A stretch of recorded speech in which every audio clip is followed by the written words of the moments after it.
You are listening to Stribling's New York on WOR AM radio, 710 on your digital dial and iHeart Media Company. We are joined again this week by Dr. Jeffrey S. Brown, endocrinologist from Houston, Texas, voted one of Houston's top docs. We don't just have neighborhood doctors on here, only top doctors. Welcome, Jeff.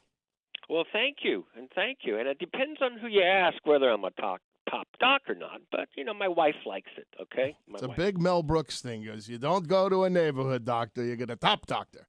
And That's we have only right. top doctors on this show. I wanted to talk to you about what you and I have chatted about in the past because I think it's very important, and I'm always stunned and appalled by the amount of people I know that skip meals, and especially those who think that they're doing something good. They'll say, yeah, it's been great. I didn't have a breakfast or lunch today. What are they doing to themselves when that happens? If you want to gain weight, the best thing you can do, and this is to gain weight, is to skip a meal. Okay? It is terrible metabolically for you to skip a meal. Okay? What's going on in the body when that happens? Well, you induce some chemicals in your body that when you then do eat, you suck it up like a sponge, and then you can't lose it, okay? It can't lose it. So you have got to eat at least 3 meals a day, okay? Now, if you eat more, it's okay as long as it's balanced, but you also need to be doing some exercise. So clearly, if we even eating 3 meals a day, if you take in more calories than your metabolic needs, you're going to gain weight. Okay? But skipping a meal is no way to lose weight. And in fact, it's the most common thing I see is people say, I only eat 1 meal a day, doc, okay? And I gain weight. I said, yeah, you're going to gain weight. That's how you gain weight, okay? Our bodies are made to function on multiple meals a day, and you have to eat metabolically at least 3 meals a day. And it needs to be balanced, 45% carbs, 45% protein, and 10% fat, as long as you have normal kidneys. So it's the worst thing you can do is skipping a meal. Oh, now, just to get a little tangential about this, too, I remember reading, I've also visited Duke's Diet and Fitness Center, and one of the doctors at Duke wrote a paper, and I believe you'd written something similar at one point about the damage that a very high protein diet does to your kidneys, and he had said it's like putting a jackhammer on them.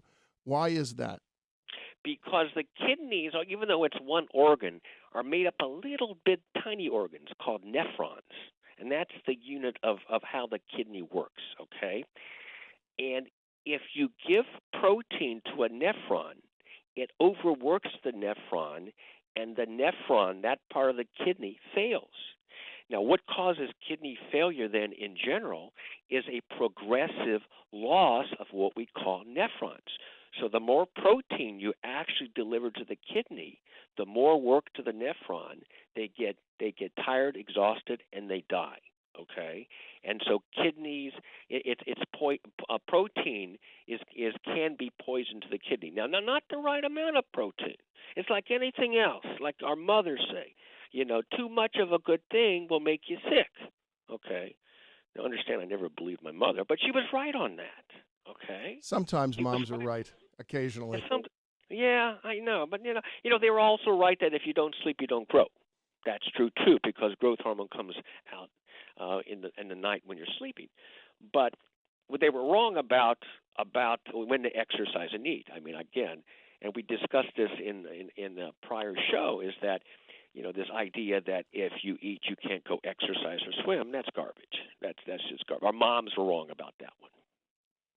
Well, I wonder about professional athletes.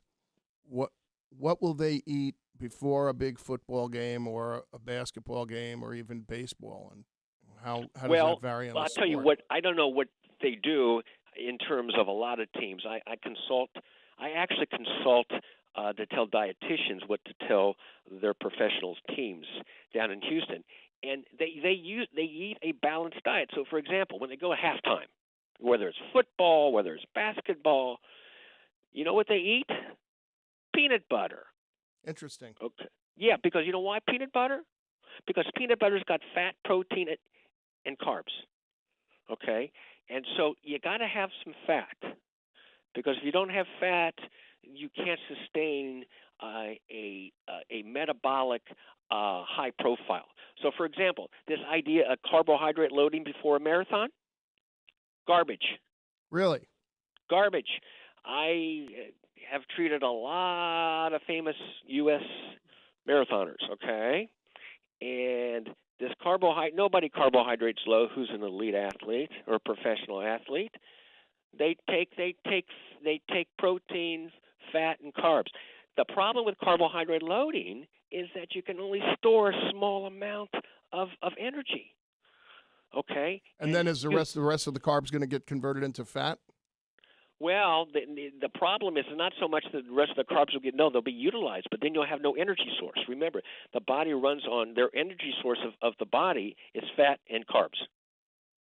And so if you've used all the carbs and you're running a marathon and you're 5 miles into the marathon, where are you going to get your energy source? Certainly not from protein. Okay. Okay. So that's why. Some of my athletes will have peanut butter and jelly and bacon if they're not Jewish, and all sorts. I'm Jewish and I'm still going to have the bacon. I had some this morning. Well, I like it myself, but don't tell my rabbi, because But whatever. And so they eat a balanced diet. Okay, you can't carb load. It doesn't work.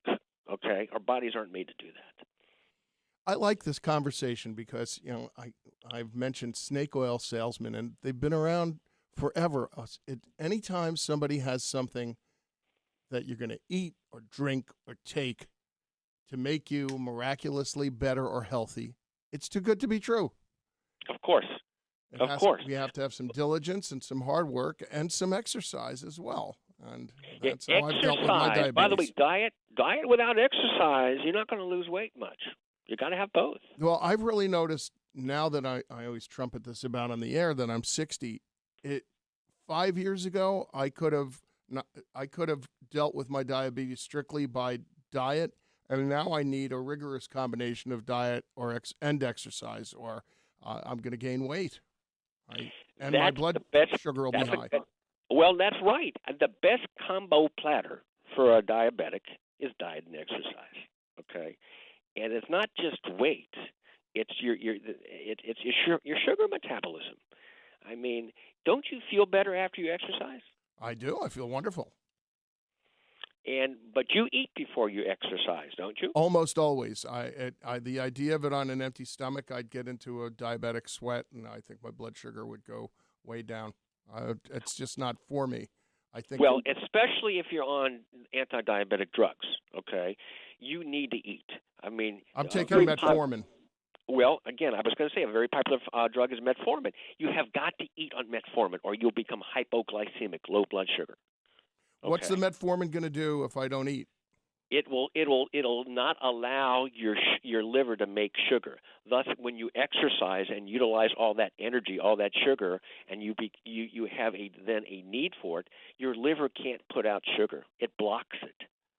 I see. Well, that's a very good, simple explanation of metformin for our listeners.